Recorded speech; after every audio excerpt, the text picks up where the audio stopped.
What's up everybody, Tutmo here, and today I want to share with you my own solo indie game development journey. A lot's happened the past couple months, and I hope everyone out there is staying safe.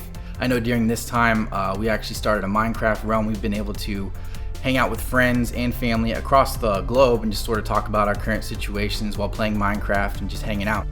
So the purpose of this is to kind of share what my experiences have been, starting from absolutely no experience to where I am today, which I am got a lot to learn, but I've put in close to 1,000 hours into it so far. I remember watching my first tutorial with Brackies, and we created this, and I'll put a link in the description below. We created this simple game where you're flying forward and you're just trying to dodge little blocks that you put in there. That game really began to build inside me this interesting feeling that I had not yet felt. The possibilities of what you could expand not just this game to, but this skill set to, this ability to create a world that never existed until you came along, really reminded me of the stuff I felt when I was younger, when I would create little scenarios and games similar to stuff like Soldier Store and Castle Blood from Age of Empires 2's scenario builder. What I would recommend is starting off with a few smaller projects, even just mimicking some stuff that you find out there like Pong or Tic-Tac-Toe, and start small, even if your idea is big. One thing that I ran into very early on was my desire to perfect stuff. I remember early on I would spend 2 months creating this intricate little system where I was crafting with all kinds of pieces and putting it on grids and stuff, but I went in and played it just by myself a few times and I was like, this is just tedious and not great. Like, even if it's scaled, I'm not excited about this, and ended up scrapping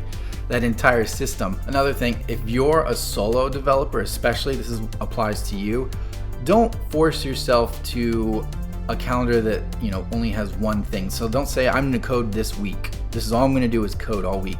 Because as much as you may love coding now, there'll be times where you just burn out and you're like, oh man, I just can't. I can't code today. So that's okay. Allow yourself to kind of move from coding to art to game design to understanding the flow of the game, that kind of stuff, because you need to do all that anyways. And it's good when you find inspiration to do some art or to do some story building or some overall game design, to do it.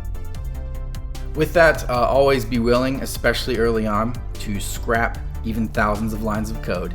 I have totally done that, and some of it wasn't just features I removed, it was because the way it was coded and structured, I was relatively new to how it worked with Unity, which was the game engine I chose to use. It got to a point where it was so complicated, and the bugs, once I'd smash one down, another one would pop up, that I was like, why is that even connected to that? It would just go on, to the point where I just realized I need to step back and just wipe this script completely out.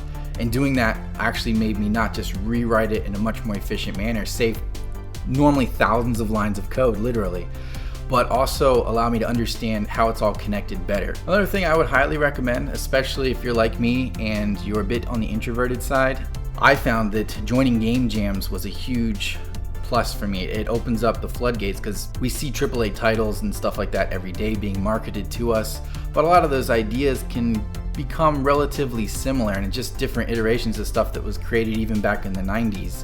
But a lot of the most revolutionary stuff I've ever seen, and things that will really open up your mind to these cool, innovative approaches to how to create games, are things like game jams. I know Brackies holds one of the biggest ones, and I think that's absolutely fantastic. Even if you don't participate in the game jam by submitting your own game, you can still see what submissions are being, put in there, and I promise you'll be surprised by how creative some people get with very limited themes and stuff like that. With game design in mind, a really big shout out I've got to put out to Game Maker's Toolkit. It's fantastic the way he breaks down so many games. I've probably blown through the entire video library that he's put up, and there are a couple others I'll try to link in the section below. I know GDC, the Game Design Conference, is absolutely fantastic, just to really wrap my head around what makes a game fun, because we all kind of know when we pick up a game, oh, this is fun, or this is not so great, but creating is a whole different aspect of the process, where you don't have the game, but you got to create the game. And sometimes you can get really excited about what you're creating, but when you show it to someone else, they're like, yeah, this is nice, but there's something missing, and even you know it deep down, but it's hard sometimes to step back and have a more critical view of what you're creating. Another thing I would highly recommend is, if you're getting serious about creating your own game, is checking out devlogs from other developers. Some of their earlier stuff is what I would really recommend, because there's some pretty big games out now that have their devlogs posted from years ago, and it's fascinating to see how small they started and so basic, but yet they grew it into this very heartfelt, packed full of passion game that everyone now knows, and they've become relatively successful on it. And it's exciting to see those early stages, because that's pretty much where you're going to be, especially if you're just starting out in this journey. It's nice to know if you focus on it and keep going forward with it, that you'll see this growth as you continue to learn more and more. Speaking of, I intend to post my first devlog hopefully in the next month or so. I hope this helps anyone out there who is just beginning in their adventure. I promise it's an exciting one. The reward you get from even the smallest successes is just more fulfilling than anything I've ever done personally. And I want to encourage anyone else out there who just wants to dip their toes into it to just do it. Jump in there and go for it. As always, thank you so much for watching. And I do hope to have that devlog here posted in the next month or so. So don't forget to subscribe if you want to stay updated. Peace.